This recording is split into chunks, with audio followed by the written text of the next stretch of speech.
Lord. Second reading of the Foetal Sentience Committee Bill. Lord Moylan. My Lords, I beg to move that this bill be now read a second time. My Lords, in rising to propose that this bill be read a second time, I do so with some trepidation, not because this is a momentous bill, but on the contrary, because it is a very modest measure indeed. If I go through its clauses, which are very few, the first one establishes a committee. It requires the Secretary of State to establish a committee. It allows the Secretary of State to appoint the members of that committee. I haven't chosen to specify who they should be or how many they should be, because I trust the Secretary of State in whatever government, of whatever political colour, to make sensible decisions about that and to appoint appropriate and skilled people. And the clause also states what the purpose of the committee is, which does bear reading out. It is to be a source of evidence-based scientific expertise on the sentience of the human fetus in the light of developments in scientific and medical knowledge, and to advise the government on formulation of relevant policy and legislation. The second clause requires the committee to publish reports. It actually requires the committee to publish only one report per annum, which is an annual report for the purposes of transparency, saying what the committee has done and giving an account of any expended income or expenditure it's had and who its members are, a normal sort of annual report. The government is not required to respond to that, but the committee is then free to publish further reports of a more scientific character. Clause 3, I'll come to that, requires the government to respond to reports of that character. The other part of Clause 2 is language that ensures that the bill is consistent with devolution legislation. Clause 3 refers to the response the government has to make to those reports. There is nothing to stop the government responding by simply saying that it has noted the report, if that is as far as it wishes to go. And finally, clauses 4 and 5 are supplementary and general clauses that I've been advised are appropriate for this bill. Now, why would such a committee be needed, and what is the value that it has? The question of human fetal sentience has been addressed by a number of bodies, but principally by the Royal College of Obstetricians and Gynecologists. And as the very helpful note from the library makes clear, to date, their conclusion at the moment, their current conclusion, because of course this is a shifting and developing scientific field, is that to date evidence indicates that the possibility of pain perception before 28 weeks of gestation is unlikely. But one of the members who formed the committee that reached that view has now changed his mind and takes a view that the perception of pain could arise as low as 12 weeks, while the British Association of Perinatal Medicine takes the view that fetuses born as early as 22 weeks gestation do show physical and physiological responses to pain, and there is no reason to think that fetuses at this gestation are any different.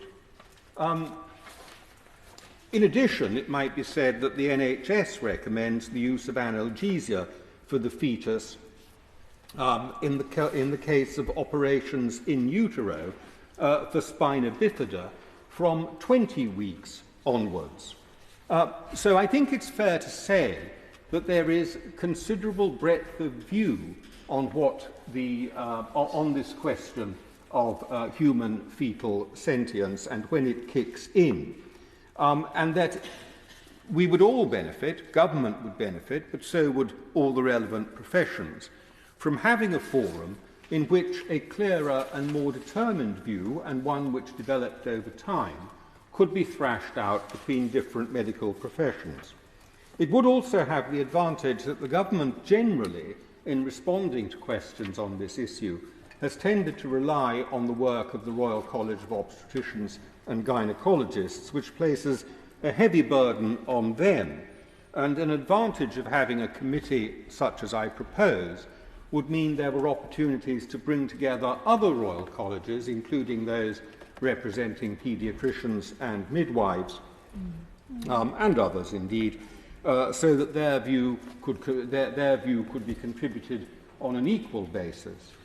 Now, this all brings me to the question of advances in medicine and medical science and rapid advances in surgery, because I've referred to the cases, rare but important, of operations in utero for spina bifida, but there are other reasons why operations may need to be carried out on the human fetus while still in the womb.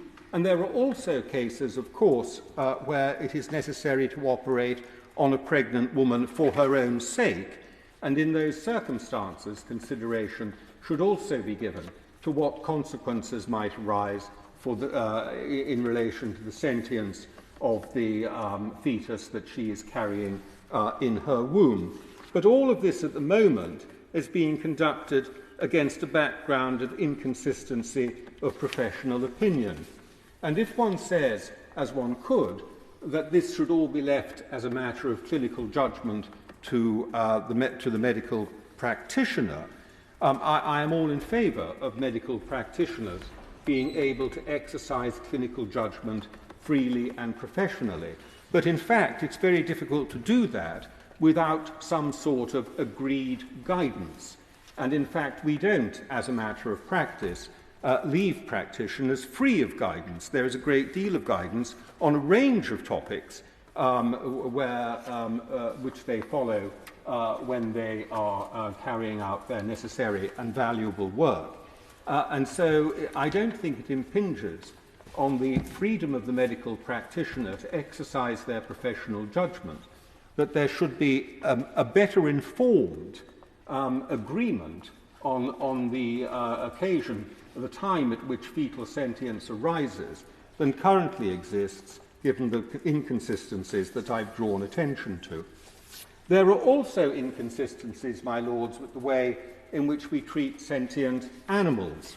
The Animal Welfare Sentience Bill 2002, which came through your House, in fact establishes a precedent for this bill by requiring the government to set up and maintain a committee precisely to give it advice on policy in relation to animal sentience. And that bill, noble lords may recall, declares mammals to be sentient and certain categories of shellfish. I'd be surprised if my noble friend the Minister wanted to say that a human fetus should be denied the same esteem as a lobster. But in fact, that is the current position. We have legal protections for lobsters and for decapod crustaceans. I remember the discussions in that bill about these particular animals, as well as all mammals. But we have no view, let alone protection, for the human fetus. There's also an inconsistency with the Animal Scientific Procedures Act of 1986, which defines protected animals and protects their fetuses from 2/3 of gestation, so from the point 2/3 through the gestation period. So we have legal protection for canine fetuses from 7 weeks onwards, but we don't even have informal policy advice for the human fetus and its own sentience. This bill would open a path to correcting that by allowing science to come together, scientists to come together and reach an agreed view and a developing view in the light of new discoveries. Finally, my lords, I come somewhat reluctantly to the question of abortion, which I haven't mentioned until now, because the bill is not a bill about abortion. And as I say, the question of sentience is much broader than that and relates to those who relates to fetuses where the mother is extremely keen and devoted and committed to the healthy birth of, as indeed are her professional carers, to the healthy birth of that child. The bill does nothing to change abortion law. It does nothing to change the way in which any proposed future changes to abortion law are carried out. It has no implications other than providing a focus for scientific knowledge on the course of legal developments relating to abortion. And it does nothing to impinge on the legal rights of women to terminate a pregnancy. Anyone who argues that it does, it seems to me implicitly, is arguing for the view that those rights are only defensible if scientific knowledge is somehow suppressed and dispersed. So, my Lords, this is a modest bill intended to provide scientific knowledge and to inform public debate. It is also based on a clear precedent that was advanced by the government. The Animal Welfare Sentience Act was a government bill. It's hard to see on what grounds the government or noble lords would object to it. And so, my lords, with your agreement, I beg to move. Is